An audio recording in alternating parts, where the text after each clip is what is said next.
Todo ano a câmera do iPhone melhora, mas ao mesmo tempo parece que as fotos ficam cada vez menos naturais. Você já teve essa sensação também? Eu já comentei isso aqui no canal antes, quando eu testei o aplicativo da Leica, que não sou só eu que acha isso também, e estavam surgindo cultos como o iPhone 8 ou o iPhone 6 e essas câmeras antigas deles, e muita gente que tem um modelo novo, tem acesso aos modelos novos, estava preferindo comprar iPhones antigos para poder tirar fotos com essas câmeras, porque acreditavam que esses modelos tinham umas câmeras mais naturais. E esse tema voltou para mim quando eu descobri esse aplicativo da Adobe, que promete exatamente isso. O app se chama Projeto Índigo, ele é gratuito, o que é uma raridade vindo da Adobe, e a promessa é utilizar a inteligência artificial para melhorar suas fotos, melhorar a nitidez, reduzir ruído, dar mais qualidade. Confesso que a minha primeira impressão foi: que ideia péssima. A gente tá tentando lutar contra fotos super processadas e artificiais, e eu ouço falar desse aplicativo de inteligência artificial. A Adobe já tinha feito experimentos com apps de câmera no passado, mas quase todos eram pagos ou vinham dentro do Lightroom.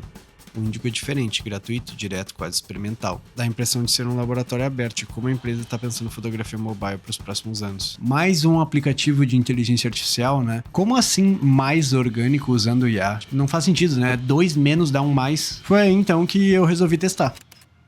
Então, vou mostrar um pouquinho aqui para vocês, ó, esse é o aplicativo. Projeto Índigo, ó. Vocês vão ver que ele abre a câmera, ele tem o modo macro aqui, normal do iPhone, mas o legal é isso, ó. Ele tem o 2 vezes, né? Você pode ver que o 2 vezes ele diz ali que ele aplica uma Noise Reduction. O 5 vezes, que é a lente zoom do Pro Max. E aqui, ó, tem um 10 vezes que é bem interessante. O pessoal sempre fala que Samsung tem um zoom melhor, porque tem uma câmera de 10 vezes.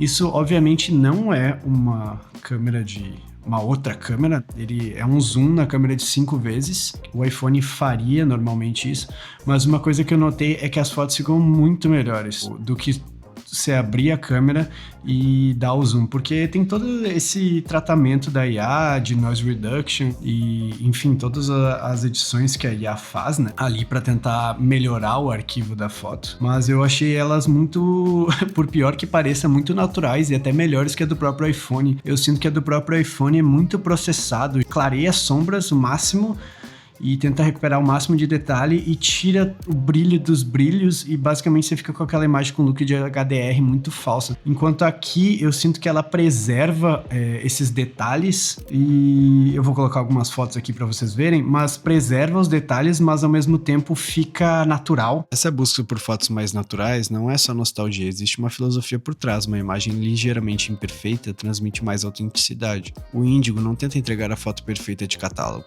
mas algo mais próximo da sensação de olhar com os próprios olhos. Mas por incrível que pareça, sei lá, geralmente a gente fala que IA e as coisas deixam tudo muito artificial e processado, mas não sei, tá vindo pro bem nesse sentido e melhorando as fotos e deixando mais orgânicas do que a câmera normal do iPhone e ainda de quebra melhorando o zoom. É meio absurdo isso. Quando eu falo em foto mais orgânica, não é magia, é curva de contraste que respeita sombra e brilho sem matar a textura.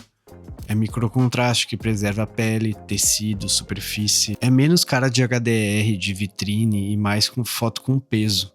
O Projeto Índigo puxa o iPhone nessa direção. Isso muda como a imagem é percebida. Então, aqui no canto, clicando, você tem como mudar aqui as configurações do foco, shutter, exposição e balanço de branco. Como todos os aplicativos de câmera, ele é até bem simples nesse sentido. Então, eu sempre deixo no alto, tenho testado no alto, tenho preferido do alto, eu gosto bastante. Aqui em cima, eu bato as fotos em JPEG mesmo, para não ocupar tanto espaço, e eu já acho o resultado delas muito bom, ainda tem uma flexibilidade. Ele deixa as fotos com uma cara que eu acho parece mais natural e orgânica, de um jeito legal, e eu gosto bastante. O aplicativo é bem simples, na verdade, um histogramazinho ali, a câmera aqui, ó, vertical, a câmera aqui, ó, tem um zoom também, se quiser, da câmera frontal. O Night Mode eu não achei, ele é útil para quando você quer menos ruído em fotos noturnas e tal, mas eu tendo a preferir usar o modo normal. Eu gosto mais dele, quando ele não é forçado ao extremo, eu acho que ele funciona para a maior parte dos casos. e às vezes eu acho que o Night Mode ele processa um pouco demais a imagem. Então o aplicativo é bem simples, é bem fácil de mexer, e como eu já mostrei no meu vídeo do aplicativo da Leica, você pode colocar aqui embaixo, substituir ele pelo aplicativo. Ó, eu substituí ele para ficar mais fácil e mais ágil, não ter que ficar entrando lá toda hora, ficar lembrando disso. Não tem muita coisa para escolher, não tem muito menu para se aprofundar, ó, nem tem outros menus além disso do iPhone. A única falha que eu vejo nele, ele não, como esse processamento de IA não acontece dentro desse dispositivo, o que eu diria? Olha a velocidade, ó. Vou tirar uma foto. Você vê que ela tá processando ali embaixo? Então é isso, tem esse tempo de processar. Ó, a foto que eu acabei de tirar aqui. E você vê, ó, tá vendo ali? E quando você entra aqui, você tá vendo que tá escrito que fechar o app pode pausar o processamento? Eu já fiz esse erro algumas vezes e eu perdi algumas fotos. Nem tudo são flores, claro. Cada foto leva alguns segundos para ser processada. E aí vem um ponto grave. Se você fecha o app antes do fim, corre o risco de perder a foto. Isso já aconteceu comigo num set durante o pôr do sol. Eu tirei algumas imagens e, como tava na correria, guardei o celular no bolso. Talvez eu tenha fechado o app rápido demais, não sei. Mas depois percebi que as fotos que eu tirei não salvaram. E para mim, esse é um dos erros mais graves de um aplicativo de fotos. É ter o risco de não salvar fotos que você tirou. Claro, foi falta de atenção minha, mas mesmo assim é uma coisa que pode ficar no seu caminho. Eu tenho usado o app há alguns meses e venho testando no dia a dia. Eu costumo fotografar em JPEG mesmo, justamente para não ocupar tanto espaço, e mesmo assim os resultados me agradaram bastante. Sombras um pouco mais escuras, brilhos um pouco mais vivos, mas sem parecer muito artificial.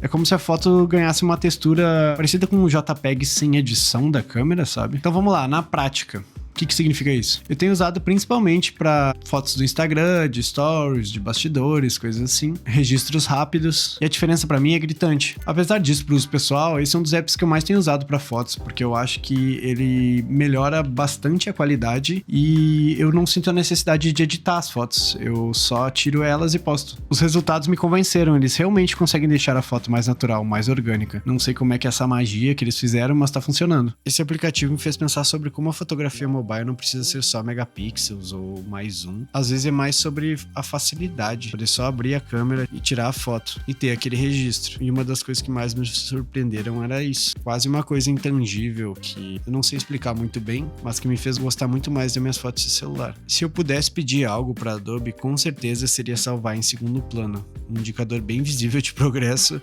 e um modo de segurança que impede fechar antes de gravar ou algo, ou um processamento mais rápido. Com isso, o Indigo viraria minha câmera padrão, sem medo. E eu acho que todas essas coisas podem vir num update. Se você também sente falta dessa textura menos artificial nos novos iPhones, com certeza vale a pena testar. Esse foi o vídeo de hoje, espero que vocês tenham gostado.